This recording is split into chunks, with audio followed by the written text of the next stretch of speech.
स्वामी समर्थ. मार्गशीर्ष महिन्याला अगहन महिना असेही म्हणतात.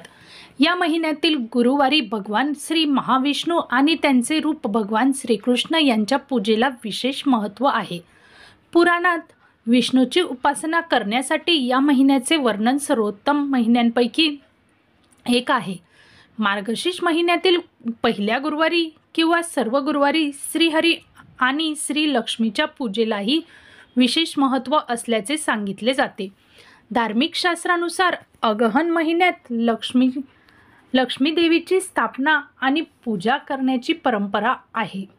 असे मानले जाते की मार्गशीर्ष महिनाभर तुळशी आणि लक्ष्मीची पूजा केल्याने किंवा या महिन्याच्या प्रत्येक गुरुवारी एकत्र करून अन्नदान केल्याने देवी लक्ष्मी प्रसन्न होते आणि घरात स्थिरता कायम राहते. यामुळे सर्व प्रकारच्या मनोकामना पूर्ण होतात. महाविष्णू आणि लक्ष्मीची गुरुवार पूजाविधी काय आहे ते आपण बघून घेऊ. गुरुवारी सूर्योदयापूर्वी उठून दैनिक कार्यापासून निवृत्त होऊन स्नान करून स्वच्छ वस्त्र धारण करावे. एक चौरंगावर नवीन कापड पसरून भगवान श्री विष्णू आणि देवी लक्ष्मीची मूर्ती स्थापित करावी. या दिवशी श्री विष्णूंना प्रसन्न करण्यासाठी त्यांची विधीपूर्वक पूजा करावी. म्हणजे त्यांना स्नान वगैरे घालायचं आहे, पुरुष सूक्त म्हणून अभिषेक करायचा आहे.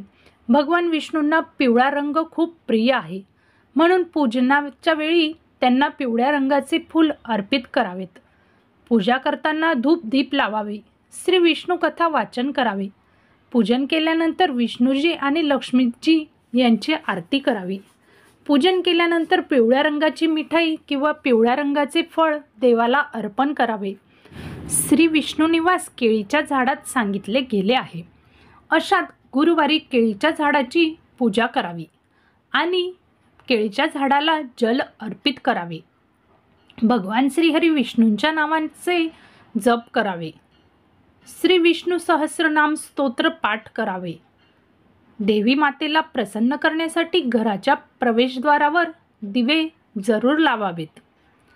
त्यानंतर देवी लक्ष्मीच्या सिंहासनाला आंबा, आवळा किंवा भाताच्या झुब्यांनी सजवा आणि कलश स्थापित करा आणि देवी लक्ष्मीची पूजा करा आणि विशेष पदार्थ अर्पण करा.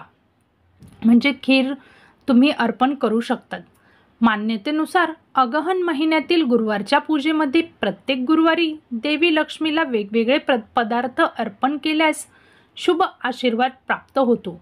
संध्याकाळी देवी लक्ष्मीचीही पूजा करावी आणि या निमित्ताने आजूबाजूच्या महिला, सुना आणि मुलींना प्रसाद खाण्यासाठी खास आमंत्रित करावे. गुरुवारी पूजेनंतर संध्याकाळी प्रसादाचे जेवण केले जाते. मार्गशीर्ष महिन्यामध्ये धनप्राप्तीसाठी करा मोतीशंकाचे हे खास उपाय. असे मानले जाते की मार्गशीर्ष महिन्यात शंख देवी लक्ष्मीचा मोठा भाऊ म्हणून प्रकट झाला. अशा वेळी या महिन्यात शंखाशी संबंधित काही उपाय केले ते खूप फायदेशीर ठरू शकतात. मार्गशीर्ष महिन्यात मोतीशंख घरी आणावा. जर तुम्ही ते गुरुवारी किंवा शुक्रवारी आणले तर ते अधिक चांगले आहे, कारण गुरुवार हा भगवान विष्णूला समर्पित आहे. तर दुसरीकडे शुक्रवारी देवी लक्ष्मीची पूजा करण्याची परंपरा आहे.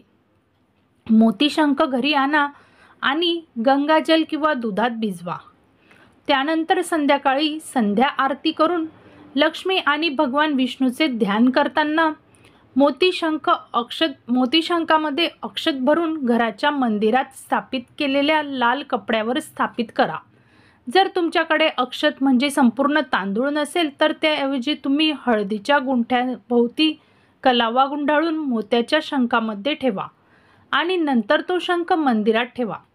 यामुळे घराची आर्थिक स्थिती झपाट्याने सुधारेल. कर्ज, अतिरिक्त खर्च, अडकलेले किंवा हरवलेले पैसे, आर्थिक संकट, गरिबी इत्यादींपासून तुमची सुटका होऊ लागेल आणि हळूहळू तुम्हाला असे वाटेल की तुमची संपत्ती वाढत आहे आणि तुम्हाला आर्थिक लाभ होण्याची शक्यता आहे. याशिवाय मोतीशंख संबंधित आणखी एक उपाय आहे जो तुम्ही करू शकता. मार्गशीर्ष महिना संपण्यापूर्वी मोतीशंख लाल कपड्यात गुंडाळून मंदिरात दान करा. असे केल्याने तुमच्या घरात सुख समृद्धी राहील आणि सकारात्मकता वाढेल. जर तुमच्या घराजवळ पवित्र नदी वाहत असेल तर तुम्ही लाल कपड्यात मोत्याचा शंख गुंडाळून तुमची इच्छा पूर्ण करताना आणि भगवान विष्णूंच्या बीज मंत्रांचा जप करताना पाण्यात तरंगवू शकतात. हा उपाय केल्याने त्रास दूर होतात.